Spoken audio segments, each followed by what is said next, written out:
Hello दोस्तों, Indian मिठाइयों की तो बात ही अलग होती है और हर घर में त्योहार पर मिठाइयाँ बनती ही हैं। तो आज मैं आप लोगों के लिए लेकर आई हूँ मोती पाक लड्डू। ये लड्डू बेसन से बनते हैं, लेकिन बेसन के लड्डुओं से कहीं ज़्यादा ये लड्डू टेस्टी बनकर तैयार होते हैं। इन लड्डुओं को हम बिना दूध और बिना झारा के बनाकर तैयार करेंगे। बनाना बिल्कुल आसान है और खाने में तो यकीन मानिए फ्रेंड्स, बहुत ही ज़्यादा ये टेस्टी बनकर तैयार होते हैं। त्योहारों पर मार्केट की महंगी और मिलावटी मिठाइयाँ खरीदने से अच्छा है कि आप घर पर आसानी से मिनटों में इस तरह की मिठाई बनाकर तैयार करें।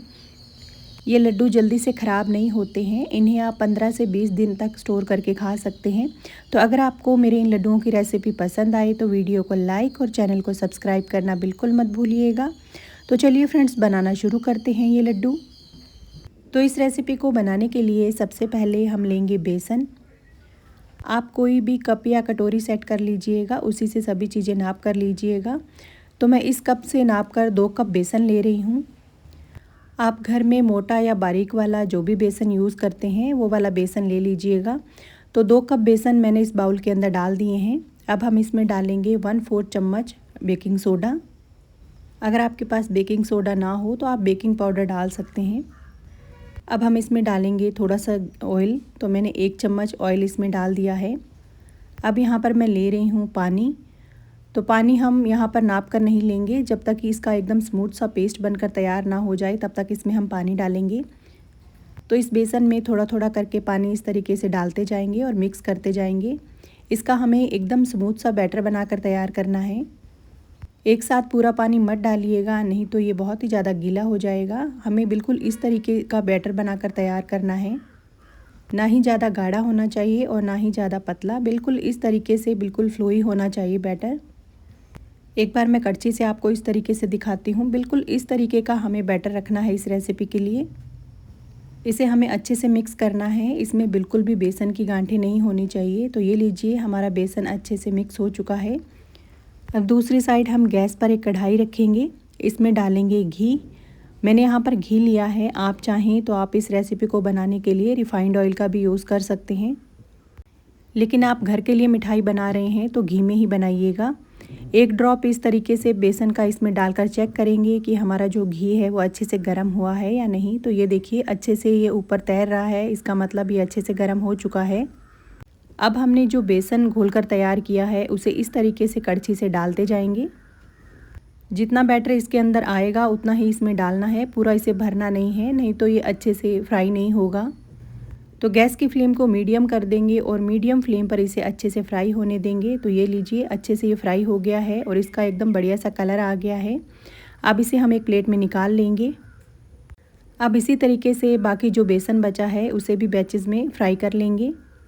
इसे हमें हाई फ्लेम पर फ्राई नहीं करना है, नहीं तो ये अंदर से कच्चा रह जाएगा। तो इसी तरीके से हम सारा जो बेसन है इसमें थोड़ा थोड़ा डालकर इस तरीके से फ्राई कर लेंगे और इसे एक प्लेट में निकाल लेंगे और इसे ठंडा होने देंगे। तो ये अभी गर्म है, इसे थोड़ी देर के लिए ठंडा होने देंगे, उसके बाद हम आगे की रेसिपी स्टार्ट करेंगे। तो मैंने इसे 10 मिनट के लिए पंखे के नीचे रख दिया था और ये लीजिए, ये अच्छे से ठंडा हो चुका है और ये देखिए एकदम इसमें बढ़िया सा क्रंच आ गया है। अब हम एक मिक्सी का जार लेंगे और इस मिक्सी जार में इस फ्राई किए हुए बेसन को डाल देंगे। अब इसे हम मिक्सी में पीस लेंगे। हमें इसे लगातार चलाते हुए नहीं पीसना है, पल्स मोड पर ऑन ऑफ करते हुए इसे इस तरीके से दरदरा होने तक पीस लेंगे।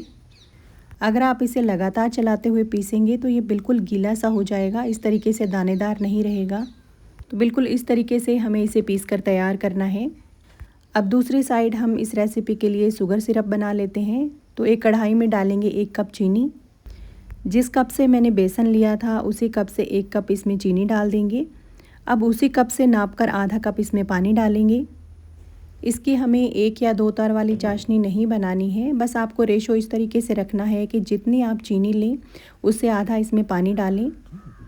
अगर आप थोड़ा सा ज़्यादा मीठा पसंद करते हैं तो आप इसमें चीनी की क्वांटिटी बढ़ा सकते हैं। हलवाई जब मिठाई बनाते हैं तो हर मिठाई में मीठा थोड़ा तेज़ ही रखते हैं। गैस की फ्लेम को फुल करेंगे और फुल फ्लेम पर चाशनी में एक उबाल आने देंगे। जब चाशनी में एक उबाल आ जाएगा तब हम इसमें थोड़ा सा फूड कलर डाल देंगे। मैंने इसमें येलो जो केसर फ्लेवर का फूड कलर आता है वो डाला है। फूड कलर डालना पूरी तरह से ऑप्शनल है। अगर आप नहीं डालना चाहते हैं तो आप इसे स्किप कर सकते हैं, लेकिन यहाँ पर मैं वीडियो बना रही हूँ तो दिखने में हमारी जो मिठाई है वो और भी टेस्टी दिखे, इसलिए मैंने इसमें थोड़ा सा फूड कलर डाला है। आप चाहें तो आप इस स्टेज पर इलायची को बारीक कूट कर डाल सकते हैं, उससे भी इन लड्डुओं का टेस्ट बहुत बढ़िया आएगा।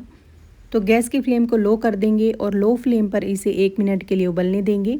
1 मिनट के बाद हमने जो बेसन को फ्राई करके पीस लिया है उसे इसके अंदर डाल देंगे। अब इन लड्डुओं को बनने में ज़्यादा टाइम नहीं लगेगा, बहुत ही जल्दी ये लड्डू बनकर तैयार हो जाएंगे। गैस की फ्लेम को मैंने अभी तक लो किया हुआ है। लो फ्लेम पर इस तरीके से अच्छे से चाशनी में मिक्स करेंगे। आप बहुत ही जल्दी देखेंगे ये तुरंत ही चाशनी को ऑब्जॉर्व कर लेगा। स्टार्टिंग में जब इन्हें फ्राई करते हैं हम तभी ज़्यादा टाइम लगता है, लेकिन अब इन लड्डुओं को बनने में ज़्यादा टाइम नहीं लगेगा। जैसे जैसे हम इसे मिक्स करते जाएंगे ये बिल्कुल चाशनी को ऑब्जॉर्व करता जाएगा। और दूसरा, इसे हमने घी में फ्राई किया है तो ये तुरंत ही इस तरीके से घी को रिलीज़ कर देगा। तो मैं इसे एक कटोरी में निकाल रही हूँ जो साइडों में घी है। तो ये लीजिए, हमारा जो लड्डुओं का डो है वो बन के रेडी है। अब इसे थोड़ी देर के लिए इस तरीके से और चला लेंगे ताकि ये बिल्कुल ड्राई सा हो जाए।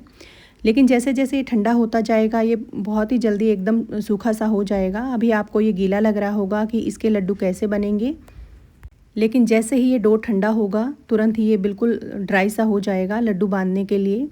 तो मैं इसे 10 से 15 मिनट के लिए इस तरीके से फैलाकर छोड़ दूँगी। तो अभी मैंने इसे गैस से उतार लिया है। अभी ये डो गरम है तो ये कढ़ाई में लगे ना, इसलिए मैं इसे हल्का सा चला रही हूँ। तो ये लीजिए, जैसे ये ठंडा होगा तुरंत ये इस तरीके से ड्राई सा हो जाएगा।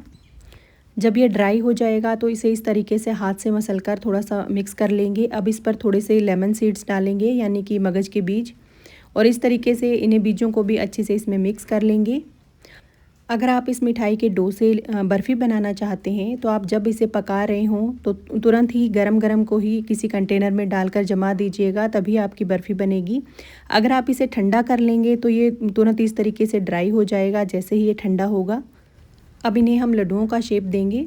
तो इस तरीके से हाथ में गोल गोल शेप देते हुए इसके हम लड्डू बनाकर तैयार करेंगे। तो ये देखिए, मैंने यहाँ पर एक लड्डू बनाकर तैयार कर लिया है। इसी तरीके से एक ही शेप के सारे लड्डू बनाकर तैयार कर लेंगे।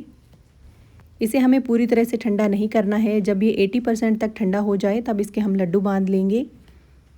तो यहाँ पर मैंने एक ही साइज़ के सारे लड्डू बनाकर तैयार कर लिए हैं।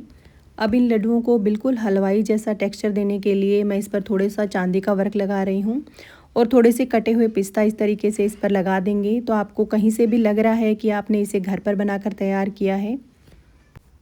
तो इन लड्डुओं को देखकर आपको कहीं से भी लग रहा है कि इसे हमने घर पर बनाकर तैयार किया है, वो भी इतनी आसानी से।